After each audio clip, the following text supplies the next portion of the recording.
விஜய் அவர்கிட்ட இன்ஜின் இருக்கான்னு எனக்கு தெரியலையே. அட்லீஸ்ட் எங்ககிட்ட இன்ஜின் இருக்குது, டபுள் இன்ஜின் இருக்குது.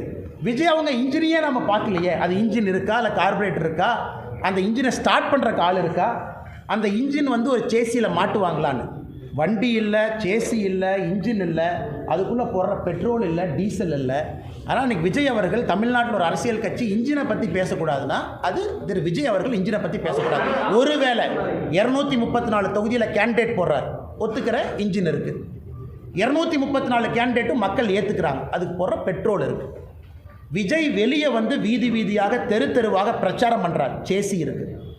மக்கள் ஓட்டு போட்டு ஒரு நல்ல சதவீதம் வர்றாரு, அந்த வண்டி ஓடுது. இன்ஜினே இல்லை, சேசி இல்லை, பெட்ரோல் இல்லை, டீசல் இல்லை. அவங்கெல்லாம் இன்றைக்கி பாரதிய ஜனதா கட்சியை பார்த்து டப்பா இன்ஜின். இன்சிலுக்காக ஒரு கைத்தட்டலுக்காகத்தான் விஜய் அவர்கள் பேசினாங்க. அதில் தான் அந்த கூட்டணியை பற்றி பேசினதாக மட்டும்தான் நான் பார்க்குறேன். அதில் ஒரு சப்ஸ்டன்ஸும் ஒரு டெப்த்தும் தமிழ்நாட்டு மக்களை சிந்திக்கக்கூடிய விதத்தில் இருந்ததாக நான் பார்க்கல. அதனால் அதை